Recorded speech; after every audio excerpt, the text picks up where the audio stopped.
السلام عليكم ورحمة الله وبركاته. عاملين ايه يا اصحابي؟ وحشتوني والله من الفيديو اللي فات. فلو ما اشتركتش ما تزعلنيش منك وانزل اعمل اشتراك، ولو اشتركت كمل جميلك بقى واعمل لايك. ويلا بينا نبدأ الفيلم. بيبدأ فيلمنا بالمرتجل المشهور عمنا وايلد اللي قرر انه يعتزل ويقضيها تنطيط في المدن الساحلية. وفي الوقت ده بتدخل الخمارة اللي هو قاعد فيها بنت جميلة حبتين وبتطلب استغفر الله العظيم بيرة ساجعة. فبيحاول وايلد انه يشقطها عشان تقريبا قالوا ان القرعة بتجيب مع الستات، بس هي بتكرف له وبتروح تقعد على ترابيزة لوحدها مع نفسيها. وطبعا هو بيتضايق جدا عشان كرفت له ما بقاش زي زمان وراحت عليه. واللي بيتضايق اكتر لما بيلاقي واحد اسمه سيرجي داخل عليه الخمارة وبيروح يقعد مع البنت ديت، لكنها اول ما بتشوفه بتطلب منه انه يقوم يمشي غرفة داهية. وطبعا سيرجي بيستغرب جدا وبيفهم انهم لازم يحلوا موضوع علاقتهم دوت النهارده لانه مسافر. فبتتعصب البت عليه لانه اصلا متجوز 3 وعنده عيال، ولو دخلوا في جبل هيوقعوه. وفي وقت ما هم بيتخانقوا بيدخل عليهم وايلد وبكل بجاحة بيعكسها قدام حبيبها سيرجي، لا وكمان بيسحبها عشان ترقص معاه. فبيتعصب سيرجي عليه وبيحاول يمنعه لكنه للاسف مش بيقدر. وساعتها وايلد بيشده من شعره وبيقلعه الباروكه اللي هو لابسها وبيطلعه مسرح قدام المزه بتاعته. وبعد ما سيرجي بقى شكله ملط قدامها بيقرر انه يبعد عن الشر ويغني له وبياخد المزه وبيمشي. لكن اول ما بيطلع بره بيطلع الشبح اللي جواه وبيقول لحبيبته انه كان ممكن يسفلت وشه، بس مرضيش يعمل كده عشان هي معاه. ولسه هيكمل كلامه بيلاقي وايلد خارج من الخماره وبيقول له تعالى خد الباروكه بتاعتك عشان ما تلعتش مقاسي. فبيتعصب سيرجي جدا وبيركب حبيبته العربيه وبيقرر انه يروح يسفلت وشه زي ما قال من شويه. وساعتها وايلد بيستفزه وبيرمي له الباروكه في الارض وبيقول له انزل هاتها لو عايز تمشي سليم من هنا. لكن سيرجي وقتها بيقول هي متولى اكتر وبينزل ضرب فيه. والمفاجاه انه بيسفلت وشه زي ما قال وبيوقعه على الارض كمان. وانا كشرقاوي اتصدمت اكتر منك. المهم ان بعديها حبيبته طبعا عينيها طلعت قلوب حمراء بعد اللي عمله سيرجي حبيبها. وفي ناحيه تانية من المدينه بنشوف الدكتور اللي بيخرج من المستشفى وقت البريك عشان يشرب له سجاره، لكنه بيتفاجئ ببت متكسره ومتدغدغه وبتنزف من كل حته ومرميه قدام المستشفى. فبيجري بسرعه يشيلها وبيدخلها العنايه المركزه عشان ينقذ حياتها. والدكاتره وقتها بيحاولوا يسالوها عن اي معلومات عن اهلها او حتى اسمها، لكن البت مش بتقول غير اسم وايلد وبتردده كتير جدا. وبعدها بتفقد الوعي. وتاني يوم لما بيصحى وايلد بيركب عربيته عشان يطلع باي سبوبه منين بقى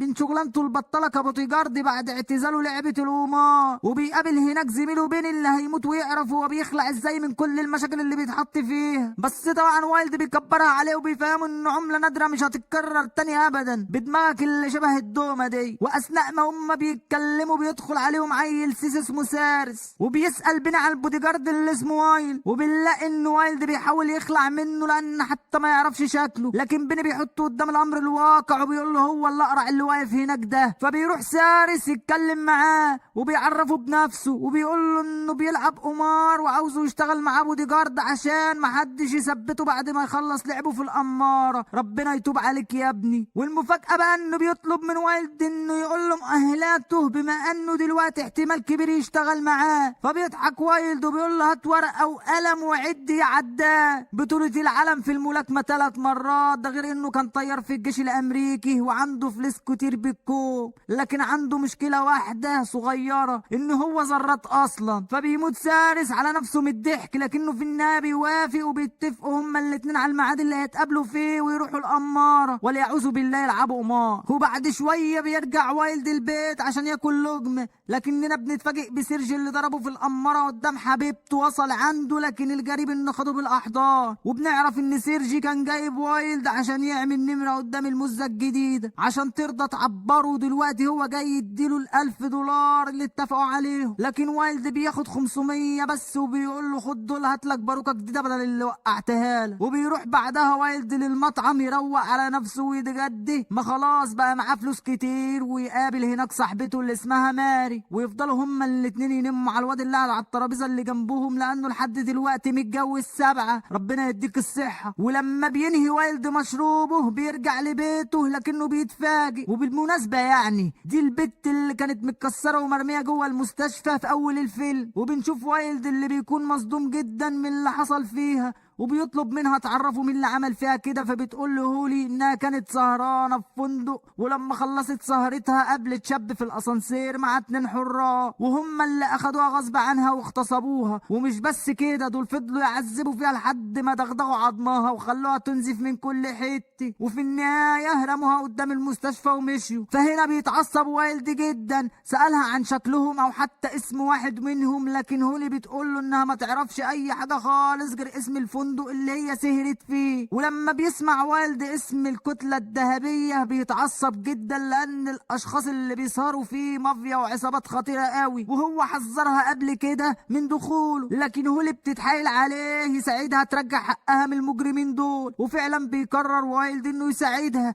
وبيتحرك بسرعة على فندق الكتلة الذهبية. ولما بيوصل للفندق بيروح لغرفة الغسيل، وبيقابل صديقته القديمة اللي اسمها ميلين، وبيسألها عن الراجل بالمواصفات اللي قالت له عليه هولي. فبتركز وبتقول له انها عرفته كويس، لكن عشان تقول له عليه بتطلب منه يستناها في المطعم لحد ما تخلص شغل. ولما بيقابلها بيضطر وايلد انه يعزمها على برجر، وميلان وقتها بتقول له ان الشخص اللي هو بيسأل عليه ده اسمه داني، وبتقول له ان داني ده يبقى ابن اخطر زعيم المافيا الايطاليه، ولانه الوارث الشرعي لابوه فمجند له 2 من اخطر الحراس في العالم عشان يحموه. وبتحذره وقتها ميلان من انه يدخل معاهم في اي نوش، لانهم ما يعرفوش اي حاجه عن الرحمه. فبيجلي وايلد شويتين، وبيروح بعدها لهولي صاحبته وبيقول لها انه ما عرفش يوصل لاي حاجه عن الراجل اللي اعتدى عليها. وساعتها هولي بتتعصب وبتقول له انت كداب، وبتعرفه ان الشخص ده بعد ما اغتصبها هددها بمسدسه وطلب منها تقول له هي بتحبه، وهولي اضطرت انها تنفذ كل كلامه عشان ما يقتلهاش. لكن دلوقتي هو لازم يرجع حقها منه لانه كان عاوز يقتلها. وبعد ما وايلد سمع الكلام ده اقتنع انها فعلا مجنونه رسمي، وقرر انه يروح يقابل سارس. وبيقعدوا يلفوا بالعربيه على كازينوهات المدينه كلها، وبعدها بيروح سارس لصاله القمار عشان يلعب. وبنشوف وايلد وهو بيحرسه عشان ما فيش حد يقرب منه. وبيقابل في الوقت ده صاحبته القديمه اللي اسمها كاساندرا، شغاله في كازينو من الكازينوهات دي، وبتكون اصلا معجبه بيه من سنين بس هو حلق لها. وبعد ما سارس كسب رقم محترم جدا بيشرب كاسين هو وولد اللي بيفتكر موضوع هولي صاحبته، وبيقول له سارس انه هيروح دلوقتي، وبيسيبه وبيطلع على بيت هولي. شايفك يا اللي منفض لي، لو انت وصلت معايا لحد هنا انزل اعمل لايك وكومنت لاخوه، ويلا نكمل الفيلم. وبيطلع على بيت هولي وبيقول لها ان الراجل اللي هي بتدور عليه اسمه داني، وقبل ما يمشي بيهزقها لانها كذبت عليه لما قالت له انها عاوزه تبلغ الشرطه عنه، وهي في الحقيقه عايزه تنتقم منه بنت اللذينه. فبتقول له ان الشرطه مش هتقدر ترجع حقها من المجرمين دول، وبتعرفه انها خدمته خدمه كبيره جدا قبل كده، وانه لازم ياخد لها حقها من اللي اغتصبوها. لكن وايلد بيكون مقلق حبتين لانه ممكن يموت بسببها، لكن هي بتطمنه وبتستخف روحها وبتقول له انا اشرب قهوه على روحه وهتزود قبره كل سنه. فبيضطر وايلد ان هو يوافق، وبيسيبها وبيتحرك على الفندق اللي داني قاعد فيه،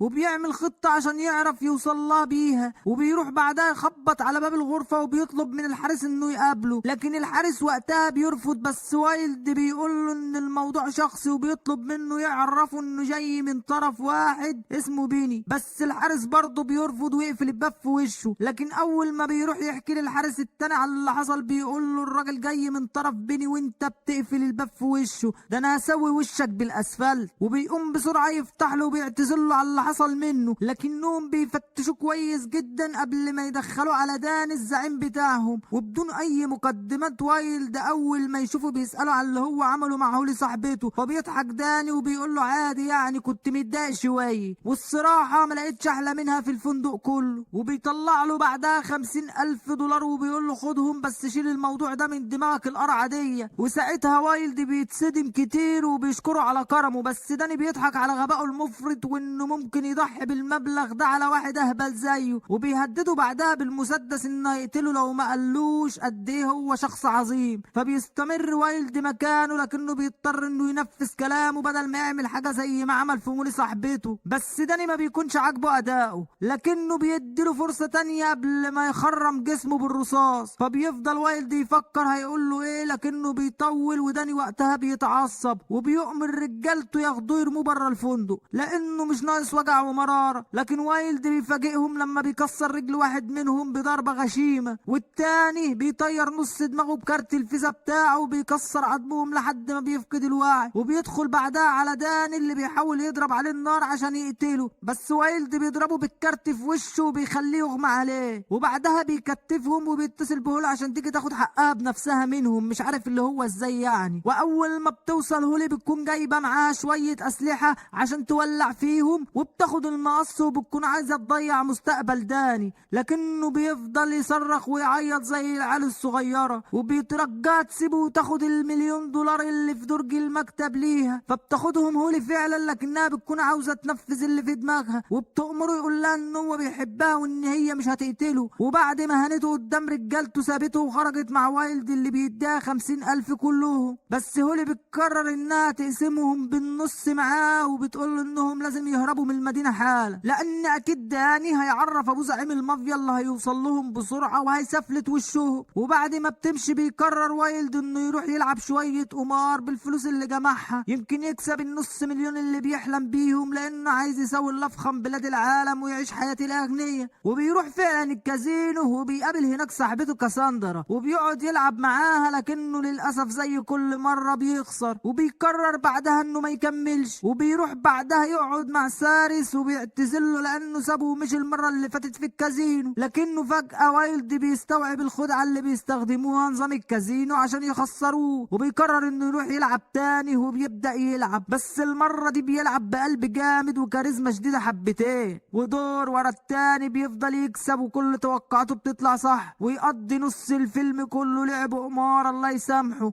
حد ما بيكسب $500,000 وبيفرح جدا لانه خلاص حقق كل احلامه. وبعدها بياخد الكتاكيت اللي كسبه وبيروح يتكلم مع سارس وبيقول له ان قضى 20 سنه من عمره وما عرفش يجمع الفلوس اللي هو كسبها. فبيفرح له سارس جدا لانه اخيرا هيحقق حلمه. وبعدها بيروحوا هما الاتنين عند الخزني عشان وايلد عايز يسحب الفلوس ويمشي من المدينه، لكنه فجاه بيتمسمر مكانه قدام الخزني، وقبل ما يبدل العملات بياخدها تاني. فبيستغرب سارس من اللي عمله وبيساله ليه ما بدلش العملات بتاعته. وهنا وايلد بيقول له ان حلم حياته كان المبلغ ده، انما هو دلوقتي الموضوع اتغير وبياخد العملات وبيروح يلعب بيها مره تانيه. بس المفاجاه هنا انه بيراهن على $500,000 كلهم مره واحده عشان يبقى معاه $1,000,000، وبكده يبقى قفل اللعبه ومش محتاج فلوس تاني طول حياته. وبتبدا اللعبه وبيكون وايلد واثق جدا في الاوراق اللي معاه لحد ما بيفضل ورقه واحده، وهو بيكون متاكد ان الورقه دي رقم 4 اللي هتكسبه $1,000,000. لكن المفاجاه هنا ان هي اللي خسرته $500,000 وال250,000 اللي هم اصلا كانوا معاه من البدايه. وبينسحب وايلد وبيخش الحمام وبيقعد يكسر دماغه في الحيط، وبعدها بيخرج يشرب ويسكي لحد ما بيعمل دماغ طينه وبتطلب معاه يغني. ولما بيفوق بقى بيلاقي نفسه في اوضه جوه فندق فخم قوي قوي، وبيلاقي كمان سارس محضر عصيره المفضل وبيقول له ان شحطته على ما جابه هنا. بس وايلد ما بيكونش همه كل ده بعد اللي حصل فيه، لكن وقتها سارس بيقول له انه عاوز يعترف له بحاجه كده ممكن تكون مهمه بالنسبه له. فبيقول له وايلد قول يا عم كل اللي نفسك فيه، ما هي كده كده خربانه. والمفاجاه انه بيكشف له عن حياته، انه اصلا مش امرتجي ولا جاي عشان يحميه،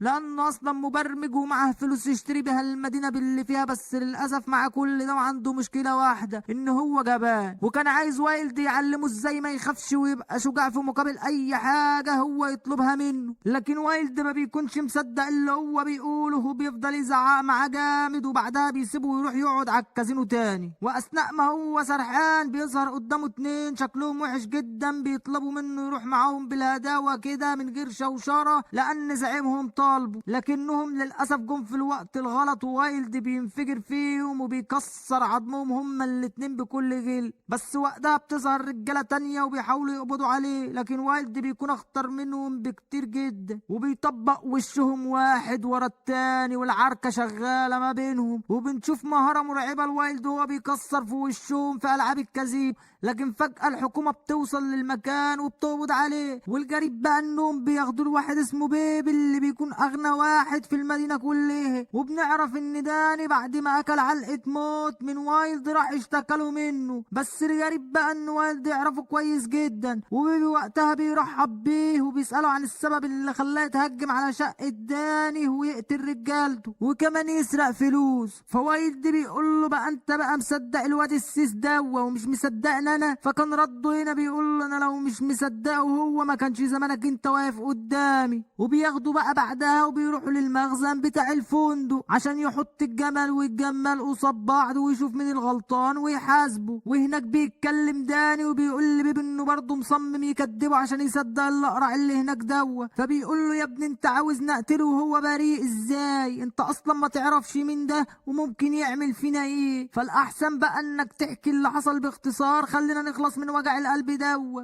ساعتها داني بيحكي له اللي حصل وبيقول له انه سمح له يدخل لما قال له انه من طرف بيبي، لكنه اول ما دخل اتهجم عليه بدون سبب وقتل رجالته. وكان سهل عليه جدا انه ياخد الفلوس بتاعته لانه فعلا شخص خطير زي ما انت قلت من شويه. فبيسألوا بيبي عن السبب اللي خلى وولد يعمل كده، وساعتها داني بيتهته شبه العيال الصغيره وما بيكونش عارف هيقول ايه. لكن في الوقت دوت وولد بيقول له انا هسألك سؤالين بس، اولهم ايه اللي هيخليني استخدم مسدس مع عيال سيس زيكو؟ فبيتعصب داني من سؤاله وبيتفاجئ لما بيبي بيقول له ان داني اصلا ما بيستخدمش اسلحه وممكن يقتل اي حد من غير ما يلمسه. وسؤاله التاني هو ان داني اتصاب تحت بطنه من حبيبته لي، وبيطلب من بيبي انه يتاكد بنفسه، ولو كلامه بقى طلع كده هو هيموت نفسه قدامهم. ولما بيتعصب داني وبيرفض بيفهم بيبي انه عمل حاجه لهولي وان اللي عمله وايلد ما كانش لوحده كده. وساعتها بيضحك وايلد لانه متاكد ان داني مش هيقدر يثبت عكس كلامه.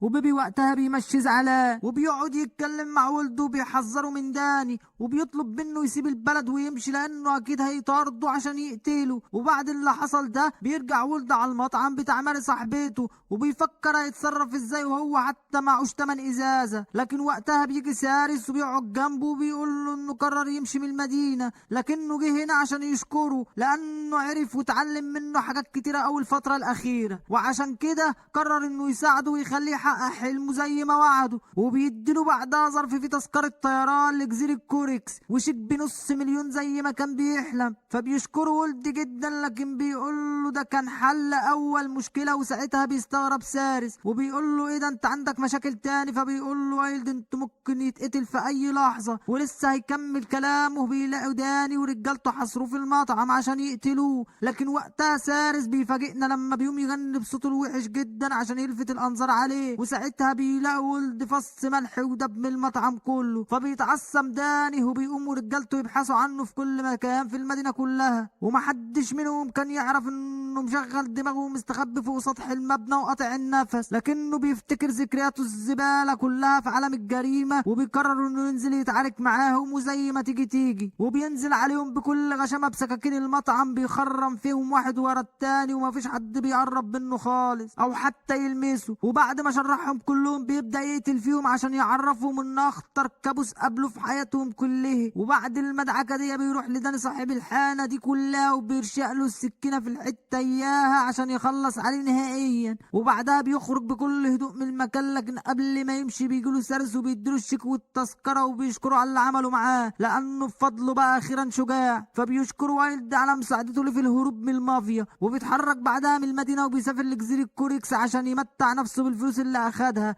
ولحد هنا يا صديقي فيلمنا بيخلص. طبعا انا مش هقول لكم كتير، اهم حاجه تخش تعمل لايك وكومنت عشان دعمكم ليا ونكمل يا اخواتي. والسلام عليكم ورحمه الله وبركاته.